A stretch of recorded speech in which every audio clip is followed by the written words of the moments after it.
কিন্তু আমরা দৃশ্যমান এখন পর্যন্ত কোনো কিছু দেখতে পাচ্ছি না, বরং 16 কোটি মানুষকে আহত করছে যে ওসমান হাদির রক্তের উপর দাঁড়ানো এই সরকার।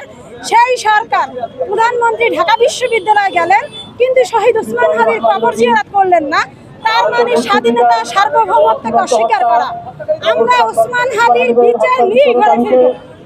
বাংলাদেশের সরকারের টিকে থাকতে হলে জুলাই সনদ দিতে হবে, ওসমান হাদি হত্যার বিচার করতে হবে। ওসমান হাদি হত্যার বিচার ছাড়া আমরা ঘরে ফিরবো না। তো সাংবাদিক ভাইরা এবং উপস্থিত ছাত্র জনতা, আপনারা লক্ষ্য করেছেন আমরা এখানে বরিশালের ছাত্র জনতা, বিভিন্ন ক্যাম্পাসের ছাত্র জনতা ঐক্যবদ্ধ হয়েছি।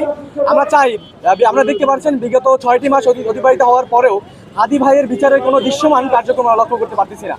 আমরা এই বিষয়ে সংকীর্ণ এবং আমরা বলতে চাচ্ছি যে 12ই ফেব্রুয়ারি নির্বাচনের পর একটি বাংলাদেশে ফাংশনাল সরকার এসেছে। আমরা চেয়েছিলাম এই সরকার অতি দ্রুত বিচারটি নিশ্চিত করবে। আমরা সেটা লক্ষ্য করতে পারছি না। সাথে সাথে আমরা দেখতে পাচ্ছি যে সীমান্তে আমাদের ভাইদেরকে নির্বিচারে হত্যা করা হচ্ছে। গত 15 দিন অন্ততপক্ষে 5 জনকে হত্যা করা হয়েছে। আমরা বরিশালের এই টাউন হল থেকে তীব্র নিন্দা প্রতিবাদ জানাচ্ছি। সাথে সাথে ঘোষণা দিচ্ছি যে আজকে বিচার বিভাগ অতি দ্রুত ভারত থেকে হাদি ভাইয়ের হত্যাকারীদের নিয়ে এসে অতি দ্রুত বিচারের জন্য বাস্তবায়ন করে। আপনারা জানেন এই যে গত নির্বাচন হলো পশ্চিমবঙ্গে, সেখানে বিজেপি ক্ষমতায় আসার পরে অন্তত 5 জন মুসলিমকে হত্যা করা হয়েছে। মুসলিমদের ঘরবাড়ির উপর, তাদের সম্পদের উপরে হামলা অব্যাহত আছে, হিন্দুত্ববাদী সন্ত্রাসীদের ধারা।